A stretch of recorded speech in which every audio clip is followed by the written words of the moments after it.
Ao exigir o aluguel, o milionário ficou em choque ao ver uma menina costurando exausta. Olá a todos. Aproveitem esse momento de relaxamento enquanto assistem. Arthur Vasconcelos não costumava lidar com problemas pequenos. Para isso, pagava uma equipe inteira, contadores, advogados, gerentes e uma secretária que resolvia até mesmo o tipo de vinho que ele tomaria à noite. Nada em sua rotina incluía resolver coisas pessoalmente. Mas naquele dia, algo o incomodava. O imóvel número 48 da Rua Padre Julião, uma casa modesta nos fundos de um lote estreito em um bairro esquecido pela urbanização, estava com 4 meses de aluguel atrasado. Era um valor irrisório para alguém como Arthur. Um homem que fechava contratos de 7 dígitos em chamadas de vídeo e comprava imóveis como quem escolhe frutas no mercado. Mas havia algo naquela inadimplência que o irritava profundamente. Ninguém respondia aos contatos. Nem e-mail. Nem telefone. Nem os bilhetes colados na porta. Desrespeito, pensou ele. Se alguém ocupa um espaço que me pertence, deve, no mínimo, responder. Foi assim que, pela primeira vez em mais de uma década, Arthur entrou em seu próprio carro sem motorista e dirigiu até os subúrbios da cidade. O caminho foi se estreitando. Os prédios deram lugar a casas geminadas, muitas sem reboco, outras com muros improvisados. Com o vidro fechado e o ar-condicionado no máximo, Arthur tentava não prestar atenção demais. Mas não conseguia ignorar o contraste entre o seu mundo e aquele. Ao chegar à casa de número 48, estacionou em frente ao portão enferrujado. Desceu do carro, batendo a porta com força. O portão rangeu quando o empurrou. O quintal estava cheio de folhas secas, baldes velhos e um varal improvisado. A porta da frente estava entreaberta. Não havia campainha. Ele bateu com os nós dos dedos na madeira. Tem alguém aí? Nada. Olá. Sou o proprietário deste imóvel. Disse, num tom firme, quase militar. O silêncio foi quebrado por um som fraco. Não vozes. Mas algo mecânico. Tec tec tec tec. Arthur empurrou a porta e entrou. A sala era pequena, mal iluminada. Cheirava a mofo e poeira. O chão de cimento gasto estava coberto por um tapete rasgado. No canto, uma televisão antiga, desligada. E perto da janela, um sofá com almofadas gastas e roupas empilhadas. E então ele viu. Uma menina. Pequena. Não devia ter mais do que 10 ou 11 anos. Estava sentada em um banco de madeira, costurando à mão um pedaço de tecido vermelho. Ao lado dela, uma sacola com mais pedaços de roupa. O som que ele ouvirá era da agulha rasgando o tecido com esforço. Ela estava tão concentrada que não percebeu a presença dele. Arthur pigarreou. A menina se assustou, quase derrubando o tecido. Quem é você? Perguntou ela, com olhos arregalados. Eu sou Arthur Vasconcelos, o dono desta casa. E você? A menina hesitou. Eu, sou a Lúcia. Onde estão seus pais? Meu pai, saiu faz tempo. E minha avó tá doente. Dorme muito. Às vezes, não acorda. Arthur sentiu um nó na garganta. Tentou manter o tom severo. Você mora aqui sozinha? Ela assentiu, os olhos fixos na costura, como se envergonhada. Eu costuro. Pra Dona Cecília, da rua de baixo. Ela me dá uns trocados. Às vezes comida. Você estuda? Eu ia. Mas parei. Minha avó precisava de ajuda. E depois ela parou de levantar.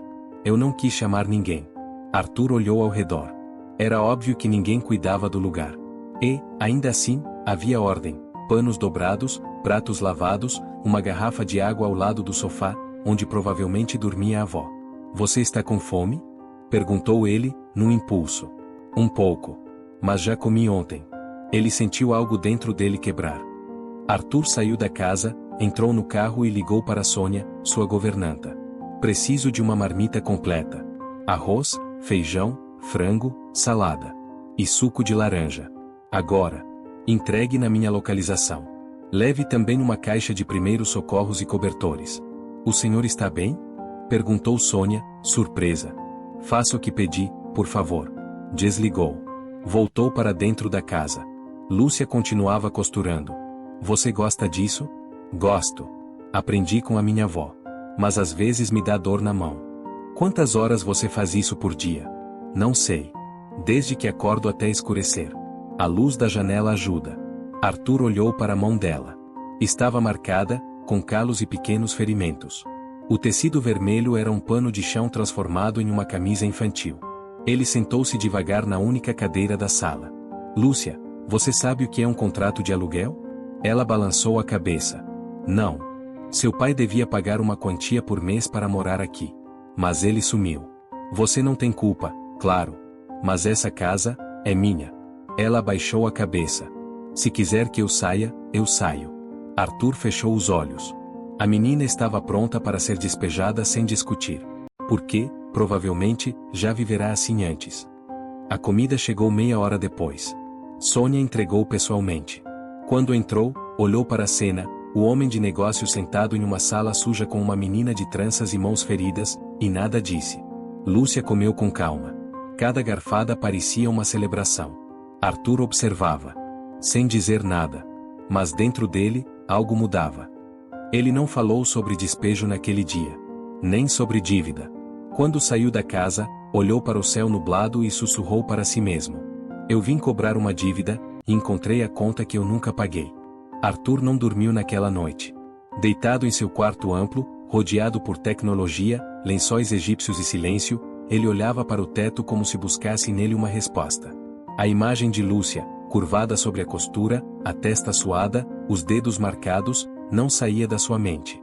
Havia algo naquela menina que o incomodava. Não pela pobreza, nem pela situação precária. Mas pela forma como ela o encarava, sem medo. Sem ressentimento. Era como se estivesse acostumada a não esperar nada de ninguém.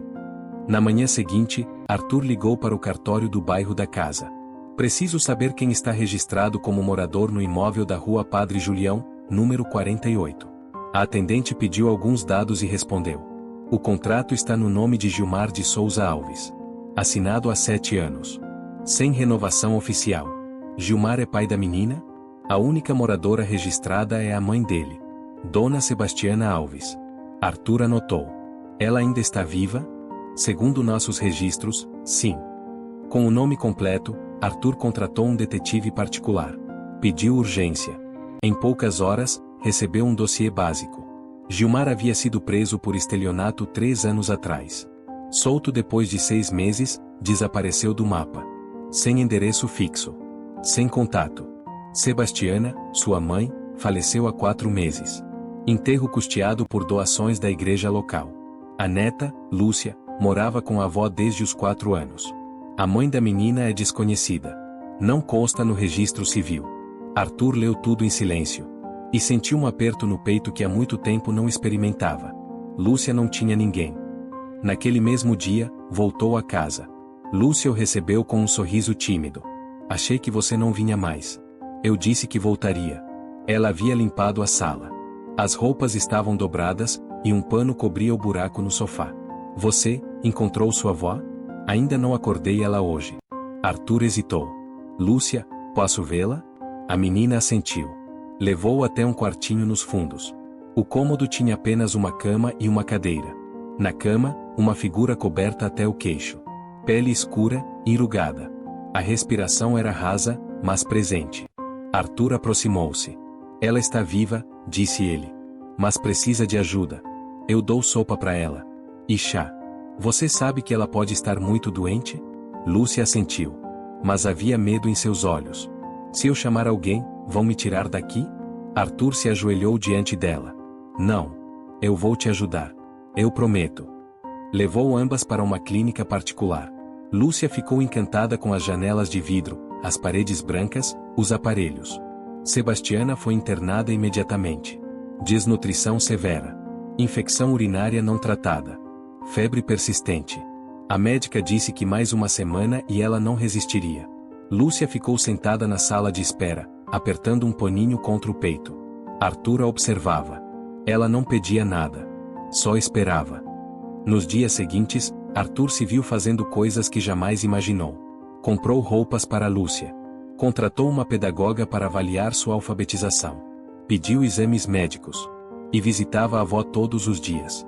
Uma tarde, Sebastiana acordou. Confusa, mas lúcida. Arthur se apresentou. Explicou onde estavam. Ela olhou para a neta com olhos marejados. Desculpa, pequena. A vovó tentou. Eu tô bem, vó, disse Lúcia. Sebastiana chorou. A mãe dela, foi embora quando ela nasceu. Disse que não podia ser mãe. Me deixou a menina e nunca mais voltou. Arthur sentiu o chão girar. Como ela se chamava? Sebastiana hesitou. Teresa. Teresa Vasconcelos. Arthur congelou. O quê? Teresa. Você a conhece? Sim. Arthur conhecia. Era sua irmã. A irmã com quem cortou relações há 20 anos, após ela sair de casa aos gritos, acusando a mãe deles de negligência. Uma jovem rebelde, acusada de envergonhar a família. Eles nunca mais se falaram. E agora, ali, diante dele, estava a filha dela. Lúcia era sua sobrinha. Arthur saiu da clínica em choque. Sentou-se no carro e respirou fundo. A vida, que sempre lhe parecerá uma sequência de decisões lógicas e contratos bem escritos, agora lhe mostrava o contrário. Lúcia costurava para sobreviver, porque ele ignorou o passado. Naquela noite, voltou à casa de número 48. Entrou, agora com olhos diferentes. Viu os brinquedos improvisados, o pano de chão cortado como vestido, o pequeno mural de recortes com flores desenhadas à mão. E uma foto amassada no canto, Teresa, jovem, sorrindo. Ele pegou a foto. Guardou no bolso. Olhou para o teto. Eu te procurei, Teresa. Mas não o suficiente. O nome Teresa pairava na mente de Arthur como um eco antigo que jamais foi completamente silenciado. Era um nome que ele havia enterrado sob camadas de orgulho, raiva e silêncio. Um nome que, por muito tempo, ele escolheu não pronunciar. Não por esquecimento, mas por conveniência. Agora, ele não podia mais fugir dele. Teresa era mãe de Lúcia. E Lúcia era, inegavelmente, sua sobrinha. Arthur voltou para casa e entrou no quarto de hóspedes que mantinha fechado desde que sua mãe morrera. Ali havia caixas, álbuns e memórias congeladas no tempo. Com luvas, abriu uma das caixas e começou a vasculhar. Fotos, cartas, objetos. No fundo de uma delas, encontrou um envelope grosso, lacrado. Teresa, não entregue sem autorização, dizia, em letras firmes, da mãe deles. Arthur hesitou. Depois rasgou o lacre. A carta ali dentro era longa. Escrita à mão, em caligrafia elegante. Teresa, sei que você não voltará. Sei que sua decisão está tomada. Mas se algum dia você precisar que a família te acolha, por favor, saiba que esta porta estará entreaberta. Não completamente aberta, eu admito. Mas entreaberta. Sinto muito por não ter sido uma mãe melhor. Por ter dado mais ouvidos às aparências do que às dores. Você foi forte por ir. Eu fui fraca por não pedir que ficasse. Se tiver uma filha, diga a ela que a avó dela não era apenas dureza. Era medo. Com amor, mesmo que tardio. Mamãe. Arthur deixou a carta cair sobre a cama. Pela primeira vez, viu a mãe com olhos diferentes. Ela não fora apenas rígida. Fora humana. E Teresa? Teresa fora mais corajosa do que ele tivera coragem de admitir. No dia seguinte, voltou à clínica. Lúcia estava no jardim interno, desenhando com lápis de cor. Arthur se aproximou devagar. Sentou-se ao lado. Lúcia, você lembra da sua mãe? Ela fez que sim. Um pouco. Ela era bonita. Cantava. Me dava pão com mel. Depois, ela sumiu. A vovó disse que ela teve que ir embora. Arthur respirou fundo. Sua mãe é minha irmã. A menina regalou os olhos. Você é meu tio? Sim. Lúcia o observou. Não com desconfiança, mas com uma estranha serenidade. Então você é da minha família? Arthur sorriu. Sempre fui. Eu só não sabia. Com a verdade exposta, Arthur começou a tomar decisões. Primeiro, contratou um advogado para iniciar o processo de guarda provisória de Lúcia. Depois, iniciou uma busca discreta por Teresa. Usou contatos antigos, dados bancários, registros de CPF. Após uma semana, encontrou um endereço, uma pensão modesta no interior do estado. Ligou. Uma mulher atendeu. Teresa Vasconcelos? Quem quer saber? Meu nome é Arthur. Sou seu irmão. Silêncio. Achei sua filha. Do outro lado da linha, ouviu-se apenas uma respiração contida. Onde ela está? Comigo. E com a avó. Ela está viva, Teresa. Eu não posso. Não posso vê-los. Não agora. Ela precisa de você. Não. Ela precisa de alguém melhor. E esse alguém, talvez, seja você. Arthur desligou. Olhou para o céu. Teresa, sua irmã, ainda vivia. mas a culpa a mantinha distante. Nos dias seguintes, Lúcia foi liberada da clínica. Arthur a levou para sua casa. Ela se encantou com tudo, o quarto novo, os livros, o jardim. Isso tudo é meu? É seu agora. Se quiser. Você vai me deixar ficar? Arthur a puxou para perto. Eu vim cobrar um aluguel. Mas o que recebi foi muito mais. E agora, não te deixo mais ir. A adaptação de Lúcia à nova casa de Arthur foi gradual, como quem aprende a respirar um novo ar. Nos primeiros dias, ela caminhava de meias pela casa, em silêncio, como se temesse sujar algo. Sentava-se à beira do sofá, com a coluna reta, e comia com cuidado, como quem acha que tudo ali é temporário. Mas havia sinais de mudança. Ela sorria mais. Perguntava onde ficava o botão da luz do corredor. Passava os dedos pelas bordas dos móveis, como se desenhasse os contornos de uma nova vida. E todas as noites, religiosamente, costurava. Arthur montou para ela um pequeno espaço ao lado do escritório. Comprou uma máquina de costura moderna, tecidos variados, linhas de todas as cores. Mas Lúcia continuava a usar a agulha à mão. É assim que a avó me ensinou, explicava. Ali, entre pontos e linhas, a menina se reconstruía. Foi durante uma dessas tardes silenciosas que ela achou um envelope no fundo de uma das caixas que Arthur havia trazido do quarto de hóspedes. Um envelope pardo, com uma letra familiar. Para minha filha, quando ela crescer. Lúcia levou o envelope até Arthur. Acho que é meu, disse, baixinho. Arthur sentiu um nó no estômago. Dentro, havia uma carta escrita à mão. De Teresa. Minha filha. Se você estiver lendo isso, é porque, de algum modo, sobreviveu ao mundo. Eu te deixei porque achava que você estaria melhor sem mim. Porque o mundo me ensinou que mulheres como eu não podem ser mães. Mas não se passa um dia sem que eu sonhe com seus olhos, sua voz, seus dedos me chamando de mamãe. Eu costurei para te alimentar. Vendi roupa por centavos. Dormi em calçadas. Chorei escondido de você. E um dia, fugi. Se um dia você quiser me encontrar, estarei esperando. Num lugar onde o céu toca o chão. Onde o vento leva as folhas e os erros para longe. Me perdoa. T. Lúcia leu a carta inteira com os olhos marejados. Depois, olhou para Arthur. Por que ela foi embora? Ele não tinha resposta. Mas sabia o que fazer. Na manhã seguinte, Arthur entrou em contato com a assistente social do abrigo onde Teresa havia vivido por um tempo. Ela ainda está registrada aqui, confirmou a assistente. Mas vem pouco. Às vezes traz doações. Não fala com ninguém. Arthur pediu um favor. Dias depois, uma carta chegou. Era de Teresa. Arthur. Não esperava que você se tornasse o porto seguro da minha filha. Eu fugi de todos, inclusive de mim. Diga a ela que a amo. Mas não tenho coragem de encará-la. Não ainda. Mas se ela quiser me ver, estarei na velha estação, toda segunda, às 17 horas. Sempre fui.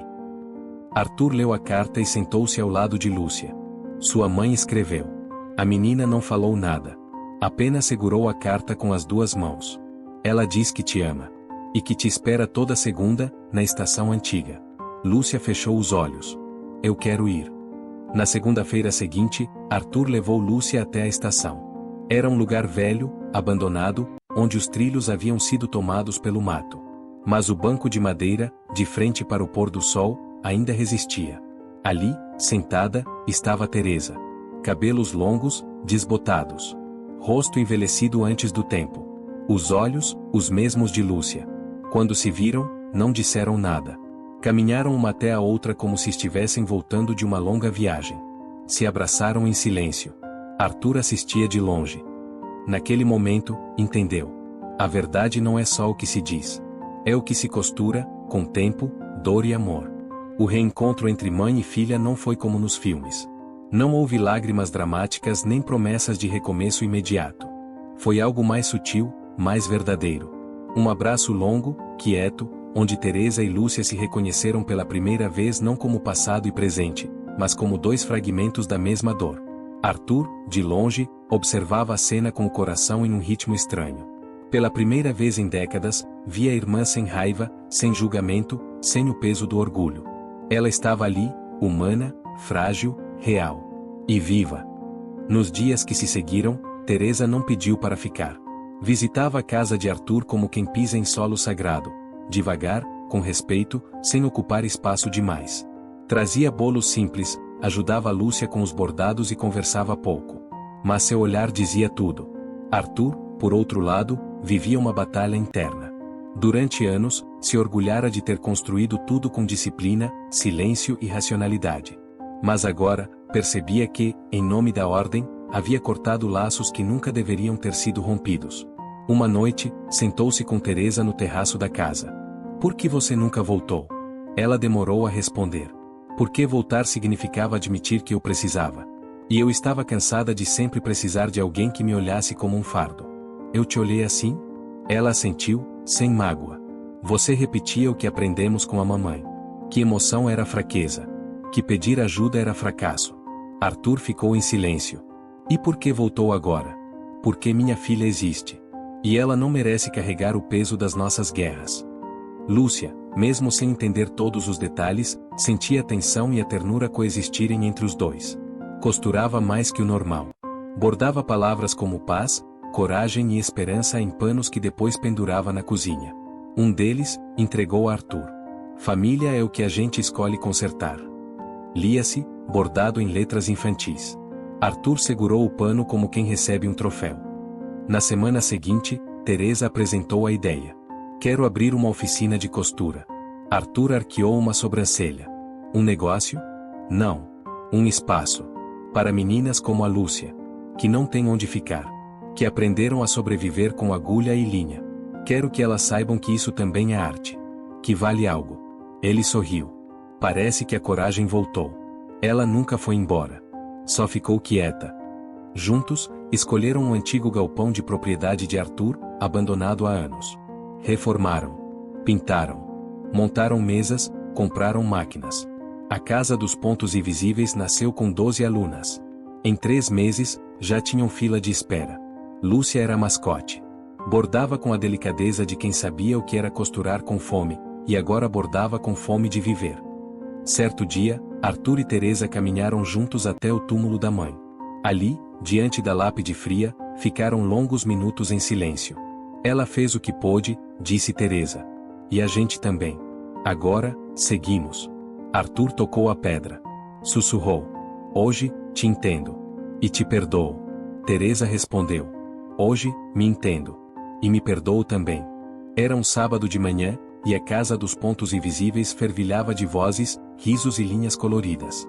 As mesas estavam ocupadas por meninas entre 8 e 15 anos, todas com histórias parecidas com a de Lúcia. Abandono, fome, noites frias. Mas agora, elas tinham algo em comum que jamais imaginaram ter, um lugar para existir. Lúcia circulava entre as mesas com um crachá improvisado de ajudante sênior. Seus dedos, antes marcados por calos duros de desespero, agora deslizavam com leveza sobre tecidos floridos, orientando pontos, ajustando moldes, elogiando com sinceridade. Arthur assistia tudo da varanda lateral do galpão reformado. Estava sentado, como fazia todos os sábados, com uma xícara de café morno nas mãos e o coração num lugar que ele não conhecia antes de Lúcia. Nunca imaginei ver você assim, disse Teresa, sentando-se ao lado dele. Assim como? Quieto. Feliz. Orgulhoso. Arthur riu. Demorou 53 anos. Mas encontrei sentido nas coisas. E não foi em reuniões de diretoria nem em balanços trimestrais. Foi numa criança com uma agulha na mão. Teresa olhou para a filha. Ela tem um domingo. Mas mais do que isso, ela tem coração. Herdou da mãe. Herdou do mundo. O que a vida não destruiu nela, virou força. A ONG já estava registrada formalmente. Arthur doara o terreno, Teresa assumirá a coordenação, e uma rede de voluntárias fazia o espaço funcionar com doações, oficinas e pequenos desfiles para arrecadar fundos. Marcas de roupa começaram a se interessar pelos bordados feitos à mão pelas alunas. A costura, antes apenas sobrevivência, agora era arte. Mas havia uma decisão por tomar. Arthur chamara Lúcia para conversar no final daquela tarde. Sentaram-se no jardim, cercados por flores plantadas por ela mesma. Lúcia, tenho algo para te mostrar. Ele entregou um envelope. Dentro, havia uma certidão de nascimento nova. Nome, Lúcia Ferreira Vasconcelos. Filiação, Teresa Ferreira Vasconcelos. Responsável legal, Arthur Vasconcelos, tutor oficial. Lúcia leu em silêncio. Eu sou Vasconcelos? É o que sempre foi, mesmo sem papel. Agora é oficial. E a mamãe deixou? Ela não deixou. Ela pediu. Disse que você merece ter o nome e o futuro. E que agora somos 3. Naquela noite, Arthur preparou o jantar. Sim, ele mesmo. Frango assado, arroz com alho e suco natural. Sua tentativa de mostrar que podia ser mais do que um provedor. Na mesa, Teresa riu ao vê-lo com avental. Lúcia bateu palmas. Durante a refeição, falaram sobre coisas pequenas, a previsão do tempo, o próximo lote de tecidos, a ideia de abrir uma loja online para os bordados das alunas. Mas, entre cada assunto comum, havia algo maior, um novo lar sendo costurado, ponto a ponto. Meses depois, Lúcia foi convidada para falar em um evento sobre educação infantil e empreendedorismo social. Subiu no palco tímida, mas com um brilho nos olhos. Quando me perguntam como eu saí da costura por sobrevivência para a costura por amor, disse ela, eu respondo, alguém entrou na minha casa e me viu. De verdade. Não como dívida, nem como peso. Mas como gente. Aplausos. Ele veio cobrar o aluguel. E acabou me entregando uma casa. Silêncio. E a minha casa agora tem nome, cheiro, mesa, riso e amor. Arthur chorou ali mesmo. Sem vergonha. Porque descobriu que o lar não é o lugar onde você nasce. Mas onde você é visto. Escolhido. E acolhido. Nos anos seguintes, a Casa dos Pontos Invisíveis se expandiu. Ganhou nova sede. Recebeu prêmios. Mas nada foi maior do que o quadro na entrada principal. Um retrato de Lúcia, ainda criança, costurando com os olhos brilhando. Abaixo, uma placa com os dizeres: toda criança é visível para quem tem coragem de olhar.